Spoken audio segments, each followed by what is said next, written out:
The butcher baker, Robert Hansen. In 1983, a quiet bakery owner in Anchorage, Alaska was living a completely normal life while secretly being one of America's most prolific serial killers. By the time investigators closed in, he had confessed to murdering 17 women, though the actual number may have been much higher. This is the story of Robert Christian Hansen, and how a small mistake would finally expose decades of brutal crimes hidden in plain sight. Most of his victims were vulnerable women society had already written off. They worked as exotic dancers or were involved in sex work, which meant when they disappeared, nobody was looking very hard. That was exactly how Robert Hansen wanted it. He owned the Sinyard Bakery in Anchorage, and to everyone around him, he was just another unremarkable businessman. He was shy, soft-spoken, and had a wife and 2 kids at home. He went to church. He paid his taxes. He was the kind of guy you'd forget 10 seconds after meeting him. Nobody would ever have guessed what he was doing in his spare time. But let's talk about what life was like for one of his victims before everything changed. Let's talk about Cindy Paulson. On June 13, 1983, Cindy was 20 years old, working as a dancer at a club in Anchorage. She had a daughter she was trying to support, and she was trying to make ends meet however she could. That's when a middle-aged man walked into her life. He was quiet, unassuming, the kind of guy you wouldn't look twice at. His name was Robert Hansen. He told her he wanted to hire her for a private party. The money he offered was good. Too good to pass up when you're trying to feed your kid. So on that June evening, Cindy got into Robert Hansen's car. What happened next would become the pivotal moment that would eventually bring down one of the most dangerous serial killers in American history. He drove her not to a party, but to his home. Once inside, his demeanor completely changed. He pulled a gun on her, handcuffed her, and threw her in the basement.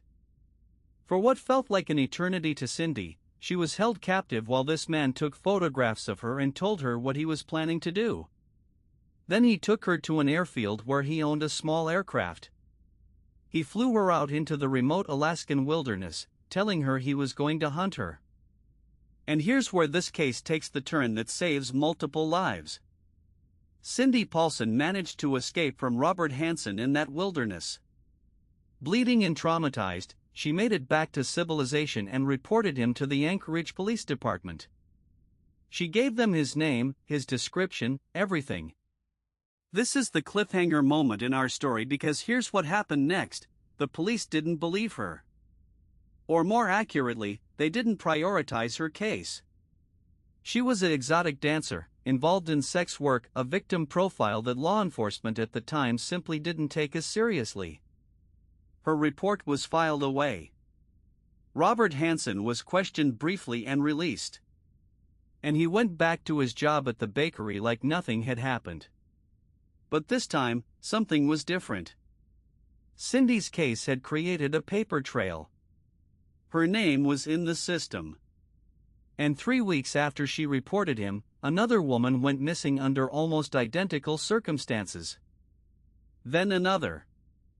Investigators started connecting dots they should have connected months earlier. They realized that multiple women who had disappeared from Anchorage shared eerily similar stories. They'd met a quiet man, gotten into his car, and vanished into the Alaskan wilderness. A detective named Glenn Flotha decided to take these cases seriously. He started digging into Robert Hansen's background, and what he found was shocking. Hansen had a history of violence. Years earlier, in 1971, he'd been convicted of assault on a sex worker. There was also an unsolved home burglary where he'd been suspected. The pattern was there, but nobody had connected it to the missing women until now. Flotha obtained Hansen's photograph and showed it to Cindy Paulson. She immediately identified him as the man who'd attacked her. Police brought Robert Hansen in for questioning again, but this time they knew what they were really looking for. They had search warrants ready. They searched his home, his business, his vehicle. And they found something chilling: detailed maps with X marks scattered throughout the remote wilderness around Anchorage. When confronted with this evidence, Robert Hansen initially denied everything. But as investigators pressed him, something remarkable happened. He began to confess. And confess. And confess. He told them he'd been obsessed with hunting humans for years. He'd fantasized about it, dreamed about it, planned it out in meticulous detail. He would approach vulnerable women, lure them into his vehicle, take them to his home, photograph them, and then fly them out into the wilderness where he would hunt them down like animals. Some he would kill. Some might escape, like Cindy Paulson had. He claimed that 17 women had died this way. He even agreed to help authorities locate the bodies.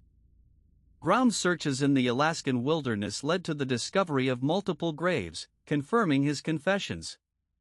The actual death toll is still uncertain to this day.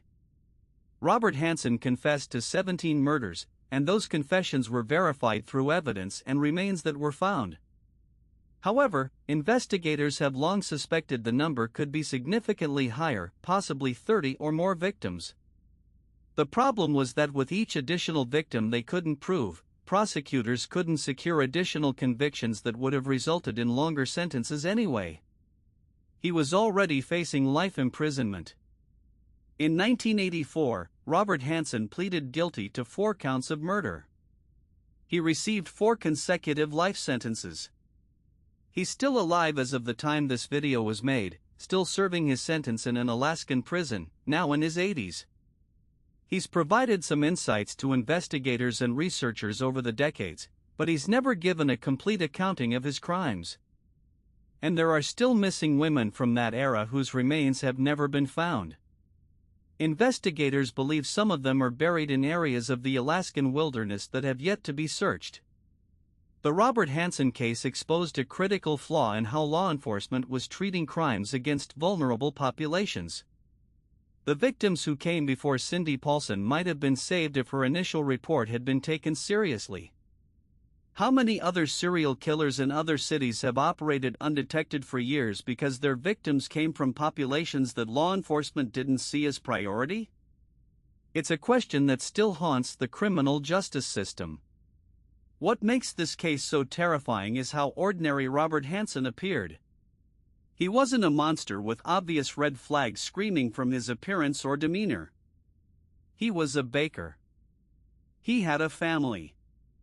And for decades, he successfully hunted human beings in the vast Alaskan wilderness while society turned a blind eye. It took one woman surviving, one detective refusing to give up, and one small piece of physical evidence to finally stop him. So what do you think? Have you heard about this case before?